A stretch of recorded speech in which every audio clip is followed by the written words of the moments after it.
Well, another year, another Sonic Expo. This is one of my most anticipated events of the year, especially with how much I enjoyed last year's Expo. I got to meet my favorite voice actors, I met Sam, played some games, looked at the karaoke section, and overall I had a really great time there. So with Sonic Expo Dallas returning this year, of course I bought a ticket to go there.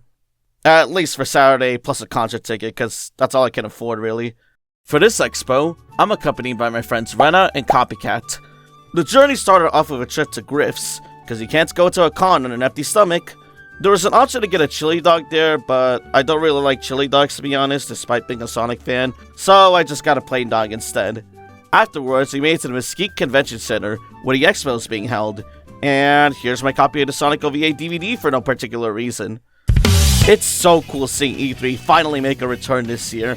I just have to wonder why it's so Sonic focused all of a sudden. Almost feels like it's a Sonic Expo or something. E3 looks a little bit different this year. What are we, some kind of Sonic Expo? Sus. There was a Hermit Crab collecting challenge at the event, inspired by the chaotic stages from Sonic Heroes, where you basically had to hunt for shit. I never beat the chaotic story past Grand Metropolis, so I never bothered with this. Kudos to those that actually found all of them though. Most of that time spent at the expo was at the exhibitor hall, where the artist gallery and voice actors can be found. When a Copycat went on their artist shopping spree, while my dumbass goes to the voice actors. Last year, I met Jason Griffith, Ryan Drummond, David Humphrey, and Pete Capella. So my goal for this year is to go to the ones that I really wanted to meet, but haven't done so yet. To my surprise, Charlie Campbell and Sasha Baisi from the Sonic OVA were attending this year, and yeah, that is why I brought my DVD copy here. There was a particular reason. I went to them first since they barely had a line, and man, it was such a joy to meet them. I'm not too into the OVA, but it was amazing to see the voices of Old Man Owl and Sarah in person. They were such sweet people, and it was super cool getting to take a photo with them, and my now signed OVA copy. Speaking of which, I told her about the high value of the DVD copies go for on eBay, and Sasha told me that she gave away a sealed VHS copy of the original Japanese OVA, signed by her, to her nephew. Well, I guess consider that nephew lucky because people would literally pay an arm and a leg for that nowadays. I'm not selling that signed copy, by the way. I'm treasuring that for the rest of my life. God damn, I look like such a nervous wreck here. Since I'm still not too experienced with cons, I keep forgetting how long the line to meet the voice actors are. Ryan Drummond's line especially was the longest, and never did I see it shrink. To give you an idea on how long the lines are, here's a Black Friday at Best Buy line, and now split that into 4 separate lines, and that should kind of give you a clue. The next person assigned to meet was Kirk Thornton, who I didn't get a chance to meet last year. The dude was an overall really sweet guy. His selfie offer was practically like a photo shoot with many different poses. My favorite being this one. Afterwards, I had the idea of getting Pete Capella to recite one of Silver's victory lines for Sonic Racing Cross Worlds. Now you see what I can really do. I know I already met him last year, but hey, it was really cool seeing him again. So yeah, here's his take on the victory line. Now you see what I can really do! My friends and I plan to be at the line for the concert at 6:30, since the schedule says that the line will start at 7 p.m. So I decided I should at least meet one more voice actor before heading there. That voice actor being Lisa Ortiz, who is an absolute sweetheart. I remember when I asked her what her favorite part about Amy as a character is, she answered that question entirely in character as Amy, so it was like talking to the character in real life. I also got a selfie with her, and did I mention I was a nervous wreck? Okay, that's enough gushing about voice actors. Before going to line for the concert, I went to the game hall for a bit and stumbled across Nathaniel Foga. Nathaniel Foga? I remember first hearing about him because he gave Cat Icarus George of the Jungle for the PS2, and never did I thought I would be friends with him on Discord and eventually meet him in person. I should have told him I was going to be there earlier, but it was still really cool meeting him. The concert line took place outside the convention center, and boy, I didn't expect to wait here for so damn long. Firstly, the line for the concert was massive. If you want an idea on how long the line was, imagine a DMV line and duplicate that like 4 times. If you want a really fucked up comparison, imagine a poster to Human Centipede 3, except without the Force Hassle attaching. Here's footage of the scrapped Outlast DLC featuring Sonic the Hedgehog. The intern, Luke, said he really loves the Sonic franchise and wanted to add him, but the main developer, John Outlast, said, "Luke, this is a horror game. and told him to cut it out. Quite unfortunate, but at least we got some leaked gameplay. I forgot to mention the DLC was unfinished, which is why the animations aren't fully finalized. I did not bring any sort of lighting equipment because I didn't feel like I needed to, so I just used my camera's night vision feature, so now my clips look like a found footage movie. Oh, chaos! Oh my god! I gotta get out of here! Someone up the line brought a laser pointer and messed around with it, which led to some hilarity. There was a dude that pretended to be a cat and chased a laser pointer with all of his might. Then you have another guy further down the line chasing it with his shadow plush. It went on for a while as the wait gets longer, so I decided to record some of it, because why not? You're too old to go in a bar, but you're too young for it too. Also, I was given some lore on the Build-A-Bear shadow plush. He smells like lavender, fun fact. Stibbin. He smells like lavender. He smells like lavender, what? Yeah. I don't smell the lavender. It's more noticeable on his chest. Yeah, you can smell it on his chest. Oh my god. Oh, that's... I can smell it. I can actually smell it, holy crap. Yeah. He also has the Keanu voice lines and a heartbeat. Oh my god. Oh my god. Yeah, I spent good money to get him here on time. How much did it cost, dude?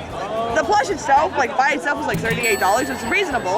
Yeah. But to get him here on time and with the other stuff, like the suit and the emotional support bear shirt, was like over $100.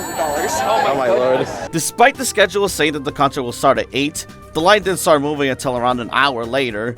Apparently this happened in the last couple Sonic Expos, so I guess this is a yearly tradition for this to happen.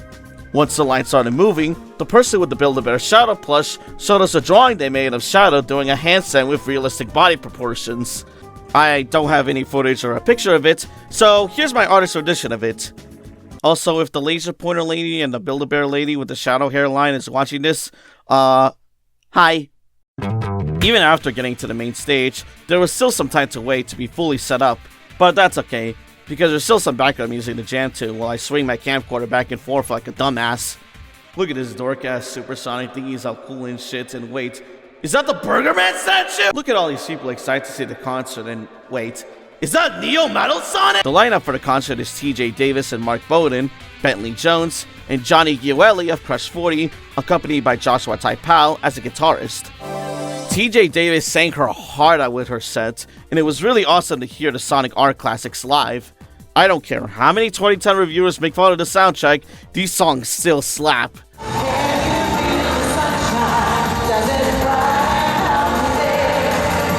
Mark Bowden also killed it with his keyboard playing.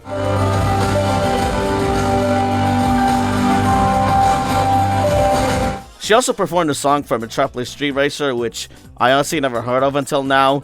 Rena told me the next day that the gameplay footage looked like the most boring game ever, and to be fair, I can't play them.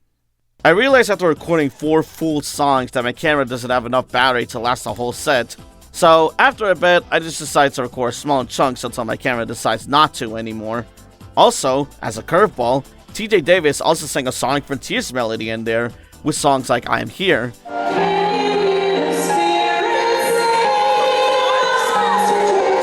Never did I think these songs would be more beautiful than they already were.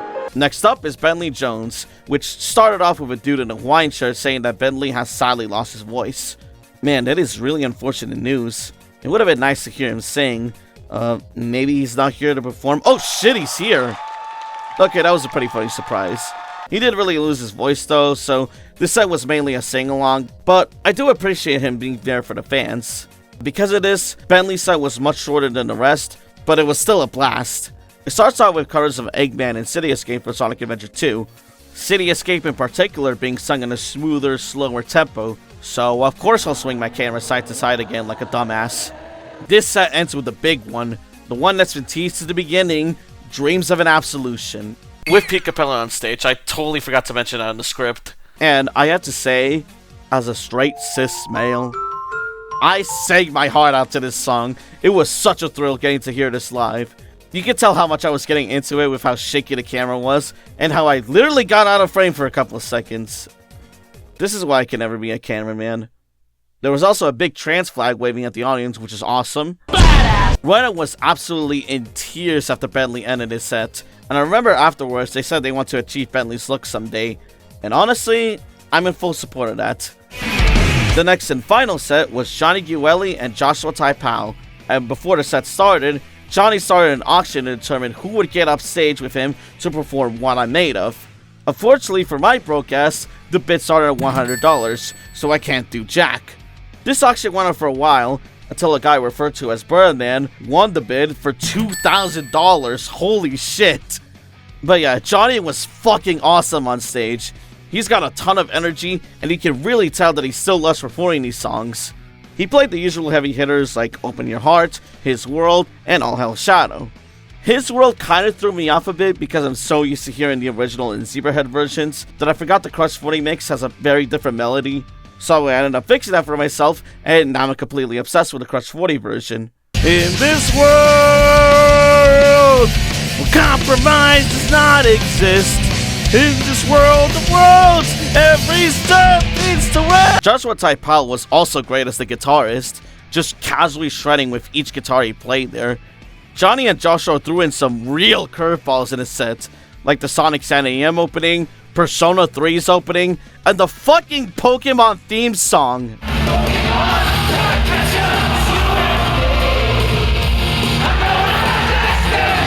Yeah, I wasn't expecting those to say the least. Then again, I don't think anyone did. The set ended with What I Made Of with the Birdman guy, and to my surprise, he was really damn good on stage. I don't know much about him other than he does VR videos as Silver, but it was fun to see him and Johnny perform on stage. Also, I cannot stress how hard I was singing out What I'm Made Of. I was screaming off the top of my lungs there. I felt so alive. Also, this was the point where I couldn't record anything anymore because both my camera and my phone were on the brink of dying, both to the point where it doesn't let me record because of how low the batteries were. So I ended up not recording much for the final surprise performance of Live and Learn. Oh well, at least it didn't stop me from screaming out the lyrics. Once the performance was done, I was so goddamn satisfied. Me and Retta were just starstruck about how amazing it was. Copycat didn't know any of the songs, but he had fun as well. Definitely worth the extra $50 I had to pay for it, even if we did have to wait an extra hour for it to actually start. And that was my experience at Sonic Expo 2025. I know it didn't explore much of the cons, such as the game hall, the panels, or the jam zone, but I still had a blast being there again. Getting to meet my favorite voice actors as well as jam to some of the game's amazing music is something that I could only dream of as a kid. It really is like seeing my childhood come to life, and I wouldn't have it any other way. I'm glad I got to go there with my friends again, and I hope we can make it there next year.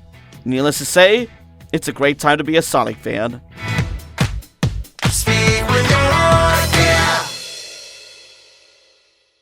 It's still a shame that Shadow fucking died.